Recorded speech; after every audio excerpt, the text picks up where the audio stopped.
Mr. Harry Tapias, how you doing today? Camilo, good to see you. Doing excellent. Excited about this particular presentation on H1B. Okay, man. So we're gonna be talking about H1B today, and I want everyone to know you are the CEO of Logica. We've been in business for more than 13 years now, doing thousands and thousands of H1B through the years, and adapting to each government, new policies, regulations, and so on. But that's what we do at Logica, and Right. that's what we need to do for our clients, right? That's correct. And while things have changed, many things on H1B stay the same.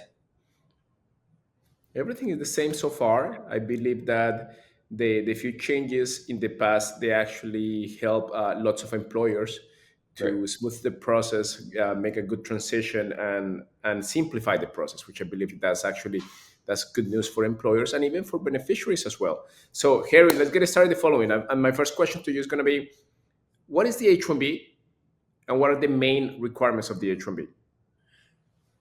H1B is a specialty occupation based visa. What it means is that if you're a professional who has at least a bachelor's degree and that your job requires a specific degree in order for it to be accomplished, we can argue that is a specialty occupation.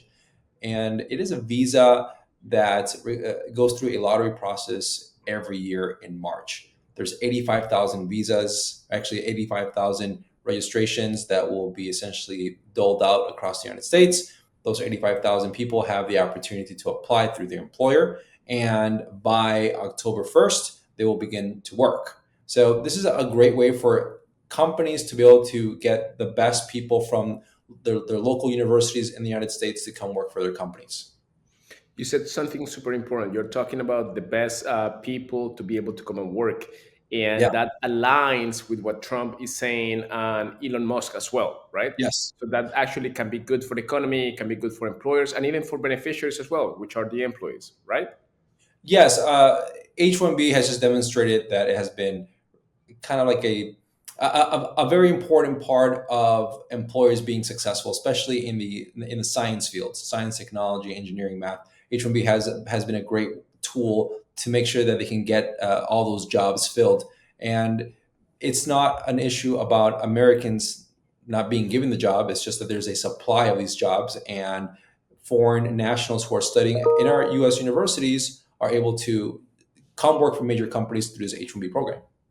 That's right. So at Logica, we have worked throughout the years, especially with employers and employees who are in the STEM occupations, right? So science, technology, engineering, and mathematics. Lots of people, lots of employers in the healthcare industry that we actually help as well. So why is that so important? What do you think is the correlation between H1B, the healthcare industry, or STEM as a whole?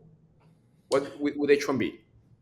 Okay, so many hospitals will use H-1B in order to keep their doctors or their medical professionals. So in fact, hospitals, many of them work or are part of a university, and so what happens in those special cases, these hospitals and universities are able to hire medical professionals through this nonprofit segment of H-1B. What it is The essentially is cap that exempt, the cap exempt for H1B, right? cap exempt, yeah, and that term cap exempt, we should probably clarify it. The cap is 85,000 visas available per year.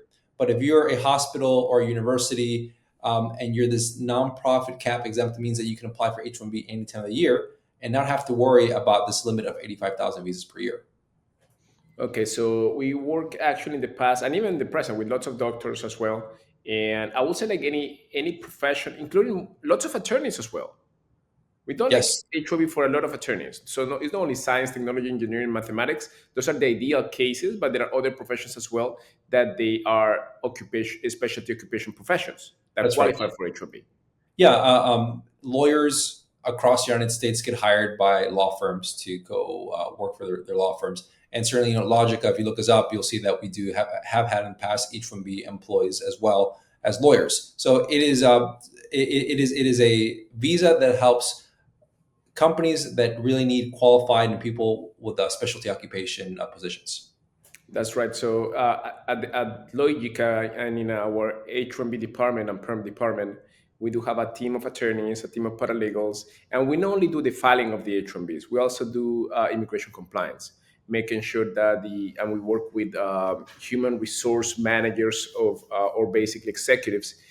And what we do is make sure that each employee comply with employment law and immigration law as well. So Yeah, we do and that's the the way that we can help is by making sure that their public access file is properly organized and available in the event that an inspector comes or someone from the public wishes to actually inspect. And it's not something that you would have out available in the public per se, but if someone does request it, you should be able to have it organized in such a way that it only provides the H-1B information and not information that is specific to the company. You just want to show what is required and not anything else. Okay, that sounds good. Harry, now what about H-1B transfers? So we do have a lot of clients who basically they wanna sponsor foreign nationals who are already in H-1B status working for another company. So how smooth is the process? Is it too difficult? Is it complex? What would you recommend these companies to do, especially if they want to hire someone that is already in H-1B? Hundreds of companies throughout the US, they do it. So how complex is this process, and what are the main requirements? Okay, so the H-1B transfer is the concept of having someone who has already acquired an H-1B and is now no longer subject to the cap and has been offered a job at another company. They can quote unquote transfer to the new employer. There is some complexity to it, but it's actually more favorable than having to go through the lottery in the first place. So here's how it works. Essentially, everyone needs to go through the H-1B lottery unless they're working for a nonprofit that qualifies. There's going to be several hundred thousand applicants. Of the several hundred thousand applicants, there'll be 85,000 who have been selected. Presuming that they all get their H-1B approved, they will work for a company maybe 1 to 3 years, and they have the option to extend for another 3 more years. But of course, like any normal worker, they may have job opportunities with higher jobs, a higher pay, better conditions, and they could transfer to another employer. So that next employer can hire an immigration attorney to make sure that H-1B employee qualifies for that new job. And it's really important that they look at the same rules as the first application, which is it a specialty occupation? Does it have at least a bachelor's degree?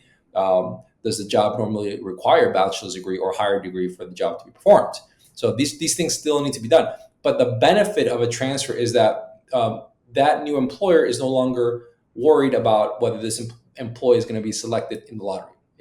You're going to get your employee as long as you do the petition properly, and it can just take just a few weeks to get it done. And in the H-1B transfer, as soon as you file the case, you can start working for the company, for the other company as well. You need to have the approval.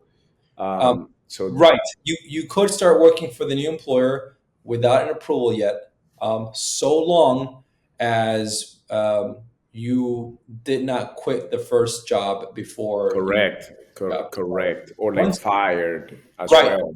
exactly, fired or any form of termination, voluntary or involuntary. So what you want, so the H-1B employee should continue working for that other employer. Once they file the new petition with the new employer, then he has the rights to then move on to the new employer and start working, even if he doesn't have the approval. I agree. Okay. So now we know the difference. We have the H-1B regular cup, basically meaning that all potential employees that need to go through this lottery selection process. If But there is an exception, which is the cap exempt. And in this case, there is a way that maybe how you can actually skip this lottery process. But most importantly, if you're in H-1B or if you want to hire people that are under H-1B, the process is way simpler, Yeah. and you can just get started, and you need to be selected again, and that's super super important. In addition to that, we mentioned that at Logica we not only do the H-1B filings, we do the H-1B compliance, immigration compliance, and so on, to make sure that each company, especially if you're in the healthcare industry, in STEM, science, technology, engineering, mathematics, you comply with immigration law and you know exactly what are the options and how you can actually benefit from this whole process. Now let's talk about 2026, and we're going to talk about the fiscal year 2026 area. How does Yeah. the process work? When can we start filing cases? Because we do have a lot Right. of accounts now that we need to file. When do we get it started? Okay, so this year, 2025, for the fiscal year 2026, we can begin registering candidates as early as March 7th. So as early as March 7th, 12 p.m. Eastern time, and that will run until about Eastern time, March 24th. Okay. So that means that we have about a 3 week period to get these registrations in. And what we'll find this year, different from last year, is that they have an employee centric or candidate centric system. And essentially, what that means is that everyone who is registered will have an equal chance to get selected. And the United States, or the USCIS rather, has done several changes to the system so that it's more of an equal playing field. Um, Years before, the USCIS was charging merely a $10 fee to get registered. Now they've increased that fee substantially from $10 to $215, and that is in part to discourage people who aren't really applying to Abusing work the for the system. company. They're abusing the system Yeah. because for $10, anyone could afford $10 several times, and they could have registered themselves multiple times. The United States is also taking several other steps to reduce the amount of abuse or fraud that was seen over the last few years. So what that means is that I anticipate that instead of seeing 700,000 applicants, or even like 600 or 500,000 thousand applicants like we've seen in the past, I think we'll see more normalized numbers, somewhere around maybe 3 to 400,000. And if there's 85,000 visas are going to be doled out among 300 to 400,000, it's more of a normal playing field. Also remember that if the person has a advanced degree, like a master's from the United States, they also are within that first master's cap, the 20,000 of the of the 85,000. They first get a chance to be selected. If that group is not, if your candidate is not selected, then they go in with the regular cap as well. So they have a better chance as long as they have advanced education. All right, Harry. Thank you a lot. Thank you for your time. I think we explained a bit the H1B process, H1B compliance as well. And the idea of this video is that there is an opportunity, and the opportunity is today. As we know, March 7, and that's going to be throughout March 24th. The petitions can actually, we can actually file petitions, so they can actually be selected in the lottery. So we're going to continue doing these videos. The idea is that people can learn, employers can actually see them, they can actually give us an opportunity to actually work on their accounts as well, because this is what we do. This is the only thing that we do at Logica: employment cases and investment cases. So we don't do any asylum work, we don't do any deportation cases. We specialize in employers and employees and investors who want to come legally into the US. Okay, Harry, so I think the message for all of our clients, potential clients, employers, is that we have work in thousands of H1B cases, plenty of experience. The opportunity is today to assess with our attorneys whether you want to transfer H1B employers to your company, if you want to petition for new employees. The opportunity is here, and we only have from March 7th to the 24th for Right. people who wants to be selected in the lottery to apply, right? So what is the message for these employers and Yeah. also for these employees who want to come to the US in H1B status? Okay, I think there's a couple of takeaways. First, H1B is here to stay.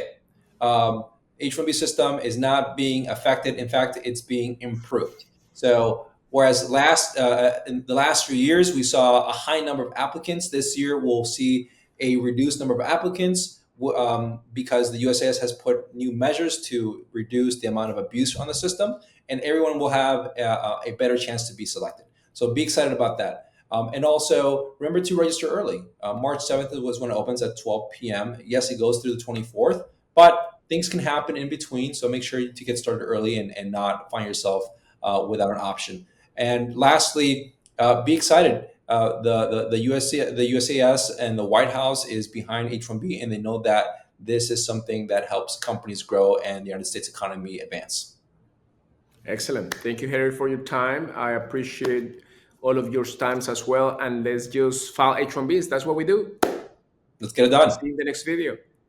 All right. Thank you, Camilo. See ya. Bye bye.